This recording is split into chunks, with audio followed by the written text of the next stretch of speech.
Del Evangelio según San Lucas.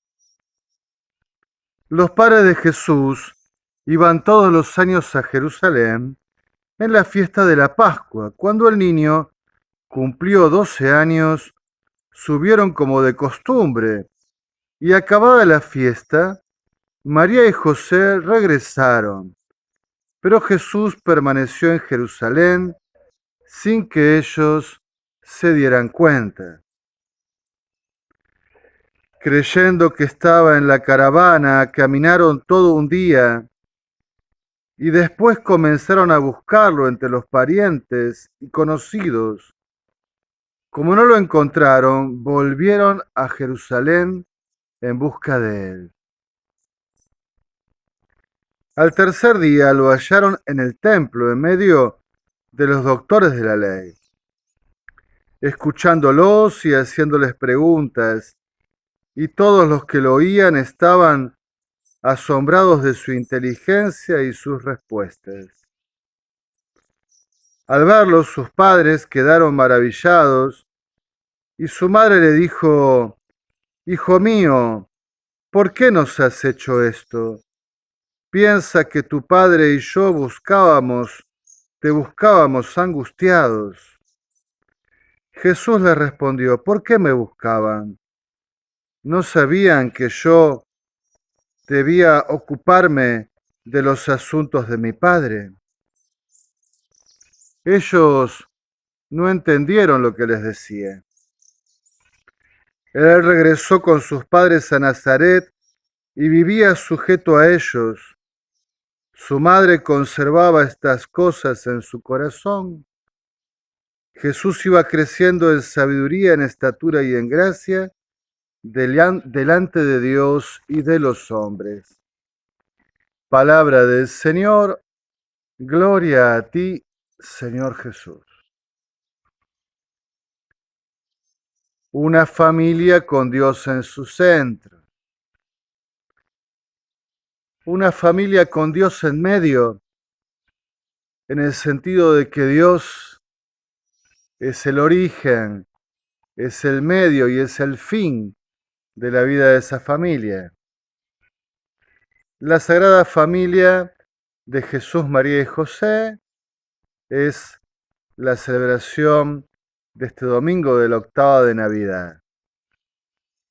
Y realmente queremos contemplar este ideal para todas las familias cristianas y para toda familia en general, que el centro de la vida familiar, el que le pone ritmo y sentido, color, tonalidad, el que es sustento, el que es camino, el que es el horizonte del viaje, bueno, de una familia sea el Señor Dios, el Señor Jesús.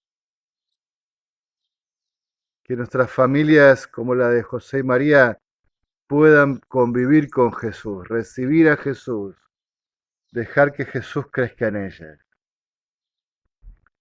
Claro que también es desafiante, lo fue para María y para José.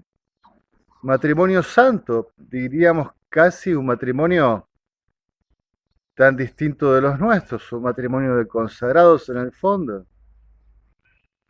porque toda su vida estaba dedicada al niño Dios, a su cuidado, hasta que Él se manifestara públicamente en su misión de anunciar el reino y pudiese expresar el amor de Dios en la gloria de la cruz. Pero esta familia se siente desafiada. Recibir a Dios, al Mesías, al Salvador, les cambia todos sus proyectos matrimoniales, su estilo de vida matrimonial. La concepción misma de Jesús, por obra del Espíritu Santo, les cambia también los proyectos. Tienen que ir a Egipto huyendo de la matanza de Herodes, volver, vivir en Nazaret. esos largos tiempos de la vida oculta, de la vida escondida de Cristo, esperando, guardando en el corazón, como bien dice San Lucas, de la Virgen María. Hoy en el episodio del templo, la Escritura nos dice que ellos no entendieron lo que Jesús les respondía. Aquello de me tengo que ocupar de los asuntos de mi Padre. Habrá sido desafiante para ellos, como padres, ponerse como discípulos a seguir a su Hijo, a Jesús. Toda una experiencia que está más allá de nuestra comprensión probablemente. Se hunde en el misterio de la gracia, en el misterio de la salvación, en el misterio de Dios y de sus proyectos.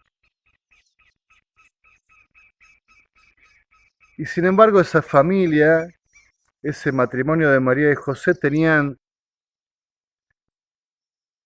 una opción muy clara, la voluntad de Dios. Personalmente y como matrimonio querían vivir según la palabra que Dios les encomendaba. Querían vivir según su proyecto, según su voluntad. Contemplemos esta familia, este misterio tan grande, tan gozoso, a ver si nos ayuda a iluminar la vida de nuestras familias. En este día suelo pensar, perdón que haga este comentario un tanto personal, en mi casulla de ordenación sacerdotal. En el frente tiene motivos eucarísticos, pero en el dorso, en la espalda de la casulla, se encuentra bordada la Sagrada Familia de Jesús, María y José. ¿Qué me motivó a hacer esa elección? Bueno, justamente cuando me ordenaba pensaba, hace 20 años, en el misterio de haber nacido en una familia que no conocía a Dios, básicamente. Mi familia materna se declaraba en general agnóstica y mi familia paterna practicaba el espiritismo. De hecho, mis padres se conocieron en sesiones espiritistas. Pero la gracia de Dios fue haciendo que por múltiples caminos, a veces dolorosos, sufrientes, a través de las limitaciones, en mi caso personal, nacer muerto, grandes problemas de salud en la infancia, bueno, fueron haciendo que en principio mi madre se fuera acercando a Dios en los momentos justos en los cuales yo tenía que ser bautizado, tenía que realizar los sacramentos de la confirmación, de la comunión. Mi padre me sorprendió con que Dios le había tocado el corazón y estaba yendo a misa, iba a hacer el sacramento de la confirmación de adultos el mismo día que yo le avisaba que iba a ingresar en ese momento a la Orden de Frailes Menores Capuchinos para hacer mi camino vocacional. Y ellos fueron creciendo en fe y yo pude disfrutar finalmente de unos padres muy cristianos, de mucha oración, un ejemplo de oración, de celebración eucarística que terminaron siendo catequistas, ministros de la comunión, muy presentes, muy vivos en su fe, que fueron encontrando, y también que fueron encontrando en torno a mi vocación. Y cuando mi vocación también tuvo dificultades, ellos supieron acompañar, refugiar, ayudarme a seguir adelante para alcanzar de parte de la gracia de Dios y de la Iglesia el sacramento del orden sagrado. Soy hijo único, pensaba en el misterio de mi propia familia, en el cual, bueno, mis padres pudieron hacer un camino, Dios pudo hacer un camino con nosotros y ellos pudieron entregarle todo lo que tenían, el único hijo que habían logrado rescatar de grandes dificultades, de origen, de salud, para entregárselo a Dios, ofrecérselo a Dios y a la iglesia. A veces, aunque es un tema muy delicado, pienso en tantas familias cristianas. Yo sé que hay muchos padres que han hecho tremendos empeños porque sus hijos vivan la fe y se sienten lastimados, tristes, a veces apesadumbrados, porque sus hijos toman otro camino, bueno, caminos de la libertad, del misterio de la tentación, del mal, que nos aparta de Dios, que ha logrado que muchas familias no puedan estar juntas en Jesús. Como también hay familias que han podido pastorear a sus hijos, a sus nietos, de tal forma que los han sostenido y han perseverado juntos en el camino del Señor y en el camino de la iglesia.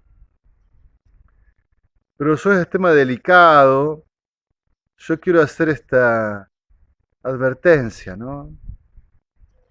Nuestra mirada suele ser apenas afectiva y no una mirada de fe.